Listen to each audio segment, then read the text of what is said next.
Jurnalisme era kolonial Belanda. Semacam peran penting di dalam dunia persejarahan Indonesia, eksistensi jurnalistik dan pers nyatanya sudah ada dari zaman kolonial Belanda. Di Indonesia, media mulai dikenal tatkala suatu surat kabar bernama Bataviasche Nouvelles diterbitkan oleh perusahaan orang Belanda pada tahun 1744. Adapun surat kabar yang pertama kali menjadi bacaan untuk kaum pribumi dimulai ketika majalah Bianglala diterbitkan pada tahun 1854, lantas disusul oleh Bro Martani pada tahun 1885. Keduanya di Walter Freden pada tahun 1856.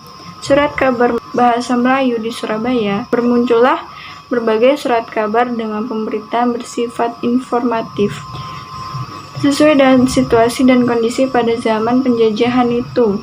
Sebagai contoh, ketokohan R.M. Tirto Adi Suryo pada 27 Maret 1909 di Bogor, dia merintis media massa yakni Medan Prijaji. Melalui koran tersebut, R.M. Tirto dengan gigih menyuarakan penderitaan rakyat. Keadaan pers Indonesia di masa penjajahan kala itu persis mengenaskan seperti keadaan rakyatnya. Saat itu situasi akan beberapa golongan penduduk memiliki tujuan kepentingannya sendiri.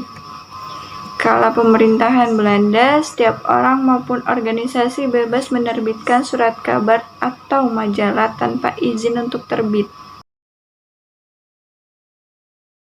Jurnalisme dalam perjuangan pergerakan merdeka. Meski masih menggunakan sarana yang serba sederhana dan kekurangan, terjadi di sekitar tahun 1900 sampai 1945, tahun-tahun dalam memperjuangkan hak-hak rakyat sebagai kegigihan untuk memperbaiki nasib rakyat. Dapat dilihat bahwa di saat kurun waktu itu, Belanda berusaha menghalangi perkembangan pers nasional lantaran Belanda paham bahwa ini akan mengancam keberadaannya.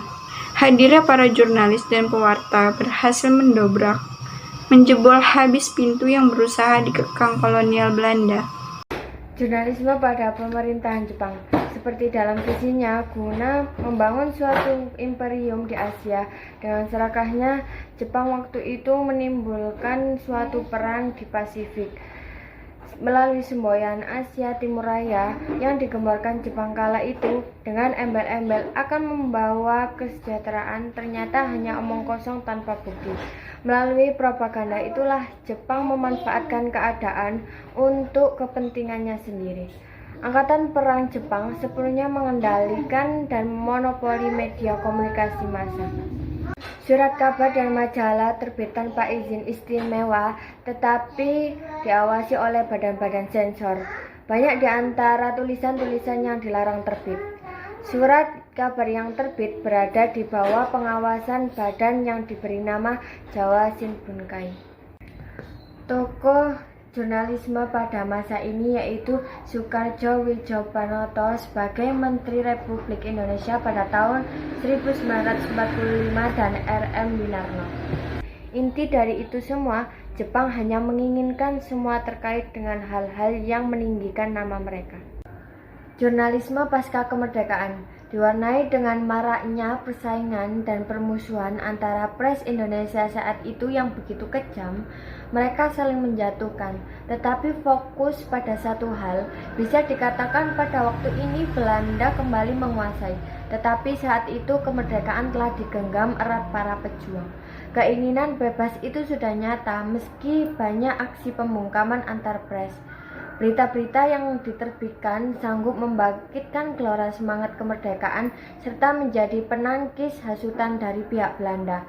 Beberapa tahun setelah Undang-Undang RIS, kisaran tahun 1955 sampai 1958, banyak surat kabar yang dicekal dan wartawan yang tertangkap karena terjerat Undang-Undang Nomor 23 Tahun 1954.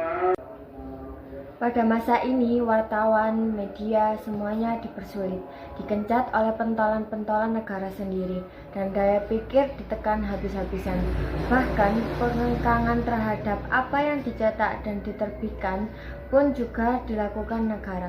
Untungnya pada tahun 1966 bagi sejarah pers dikeluarkan ketentuan-ketentuan.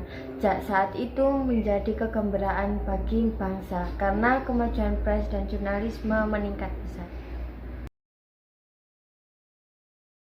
Di masa Orde Baru ini, jurnalistik lebih menekankan hal-hal berbau unsur dan nilai kebangsaan daripada hal-hal yang berbau dengan kepolitikan.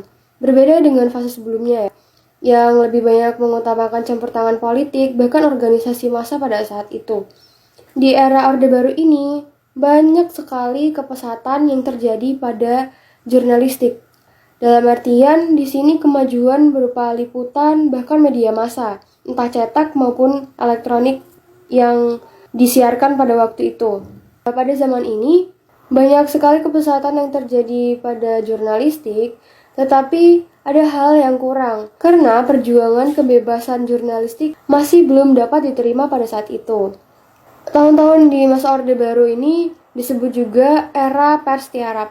Pada era ini banyak sekali terjadi konflik-konflik, terlebih pada konflik yang menyangkut negara.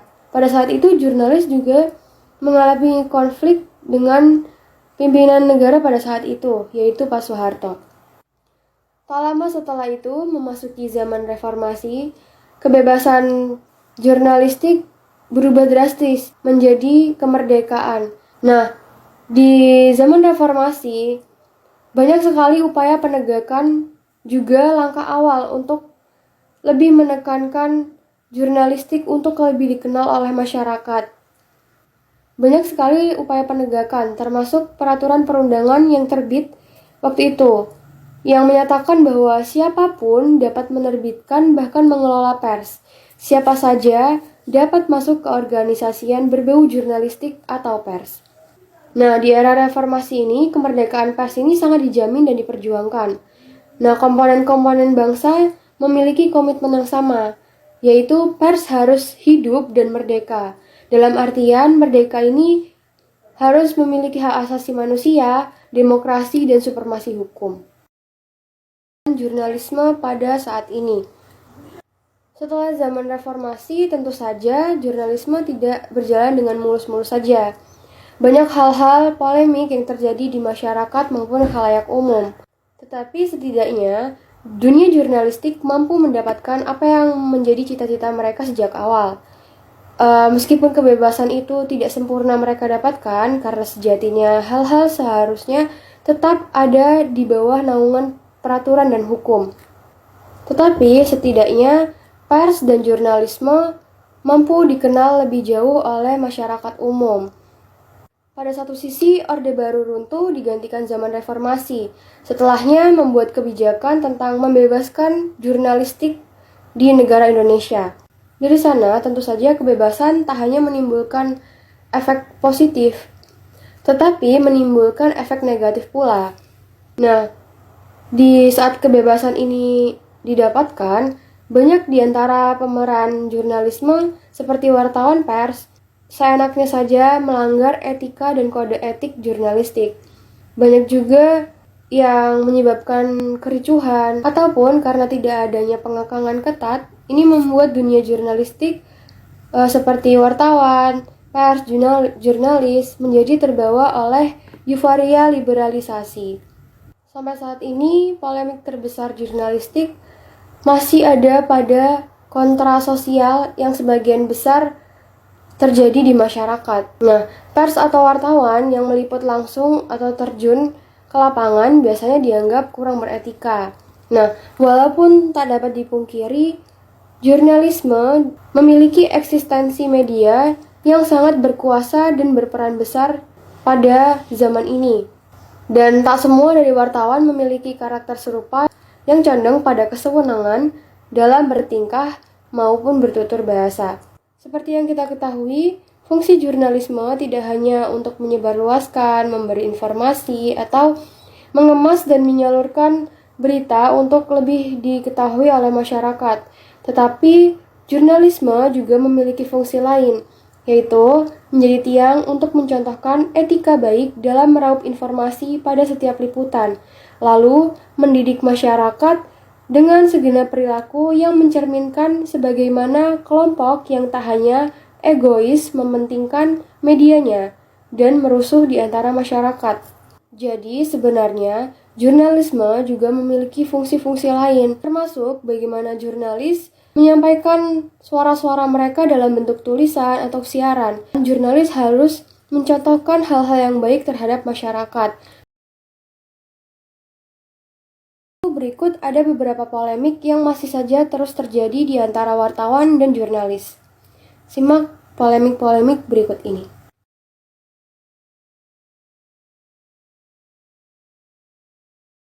Sejauh ini sudah banyak sekali upaya-upaya besar yang telah dilakukan, baik dibantu oleh pemerintahan Indonesia atau pemberian kesempatan yang dilakukan untuk menegakkan jurnalisme. Di sini tentunya kesejahteraan jurnalis masih tetap harus dikedepankan. Nah, itu ditandai dengan banyak media yang telah menyajikan keberagaman konten. Itu termasuk bagian dari cara jurnalis untuk memperlihatkan kepada masyarakat bahwa jurnalisme telah berkembang sangat pesat sampai saat ini. Nah, selain daripada itu, masyarakat juga tak dapat mengelak dari adanya perkembangan yang ada pada dunia jurnalistik. Seperti yang telah dijelaskan sebelumnya, jurnalisme sudah banyak sekali melewati banyak penerbitan dan percetakan ataupun penayangan yang telah disortir habis-habisan. Entah dari zaman kolonialisme bahkan sampai saat ini. Untuk menampilkan media pun sampai saat ini juga diperlukan kehati-hatian. Nah, di sini juga kecenderungan pengendalian media dan hasil jurnalis masih tetap terus ada. Itu demi menyaring konten-konten untuk disajikan secara lebih baik.